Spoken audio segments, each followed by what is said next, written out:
এই হচ্ছে আমাদের এসির অবস্থা।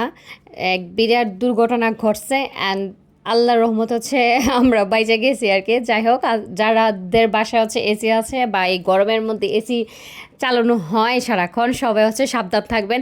অ্যান্ড চলেন আপনাদের সঙ্গে শেয়ার করি আমাদের এসির কী কাহিনী ঘটছে। আমাদের এসি হচ্ছে, আমরা রুমে ছিলাম, হঠাৎ করে জোরে একটা সাউন্ড হয়েছে। আল্লাহ বাঁচাইছে যে আমরা ভাবছিলাম এসি নিয়ে ব্রাশ টাস্ট হয়ে গেছে।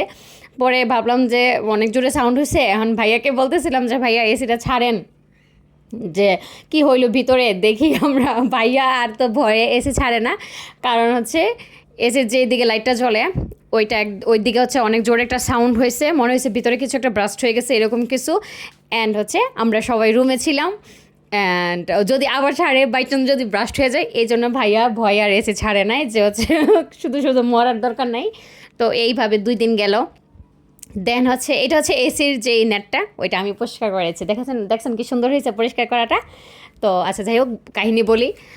তো ভাইয়া হচ্ছে পরের দিন সাহস করে যাই হোক ছাড়ছে, আমরা ছিলাম না তখন ওইদিকে। ভাইয়া নাকি মাঝখানে ছাইরা দেখছে, অ্যান্ড দেখছে যে হচ্ছে এসি চলে না, এসির যে লাইটটা জ্বলে ওইটাও আর জ্বলতেছে না। মানে হচ্ছে এসির সমস্যা হয়েছে, এসি নষ্ট হয়ে গেছে।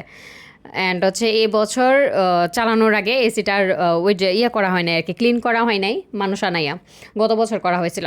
তো যাই হোক, এখন তো আর কিছু করার নাই, মানুষ আনতেই হবে। আর এসির মানুষ আনা মানে হচ্ছে বিশাল একটা টাকার ব্যাপার, তারা এটা খুললেই তাদেরকে অনেক টাকা দেওয়া লাগে। তো যাই হোক, মানুষ আসছে, এখন হচ্ছে আমাদের এসি খুলছে। এসি খোলার পরে যে হচ্ছে আমরা যেটা দেখলাম, একদম পুরো আমরা অবাক হয়ে গেছি এই এসির রহস্য দেখে। যেই সার্কিট রয়েছে ওইটার মধ্যে হচ্ছে মেইনলি একটা টিকটিকি ঢুকছে। টিকটিকি ঢুইকা এটা হচ্ছে শর্ট সার্কিট করে ফেলছে, মানে হচ্ছে তার নিজের শরীরের মধ্যে দিয়ে হচ্ছে কারেন্ট চালাই দিছে, সে নিজে মরছে, সাথে হচ্ছে এসিটাকে নষ্ট করছে। অ্যান্ড এই যে ভিতরে হচ্ছে ডিমগুলো একদম অক্ষত অবস্থায় রয়ে গেছে, আর টিকটিকির যে শরীরের মাংসটা সেগুলো একদম সব কারেন্টের ঝলসাই গেছে। মানে অবশেষে তার শুধু হচ্ছে এই যে হাড়গুলা আর ডিমটা রয়ে গেছে আর কি। মানে সে ডিম পাড়ার জন্য সে হচ্ছে এসিটাকে বাছাই করছিল, অ্যান্ড সে নিজে মরছে, অ্যান্ড সাথে সাথে এসিটাকেও সে শেষ করলো। অ্যান্ড আল্লাহ যে বাঁচাইছে, এসি ব্রাস্ট করে নাই, এসি ব্রাস্ট করলে হচ্ছে আমরাও মরতাম, আল্লাহ বাঁচাইছে।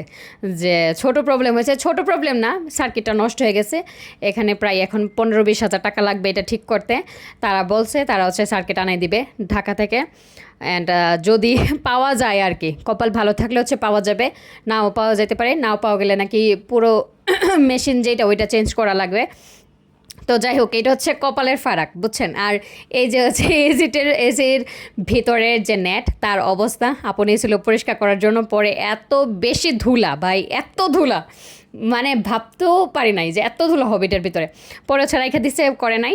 পরবর্তীতে আমি সুযোগ পাই পরিষ্কার করে ফেলছিলাম, কারণ হচ্ছে এটা টান দিলে ময়লা এইভাবে চলে আসতেছিলো, আমার এটা পরিষ্কার করতে খুব ভালো লাগতেছিল। সো এসিতে আসলে প্রায় এমন অনেক দুর্ঘটনা ঘটে। সবাই এসি নিয়ে সাবধান থাকবেন যারা ইউজ করেন। ভালো থাকবেন, আসসালামু আলাইকুম।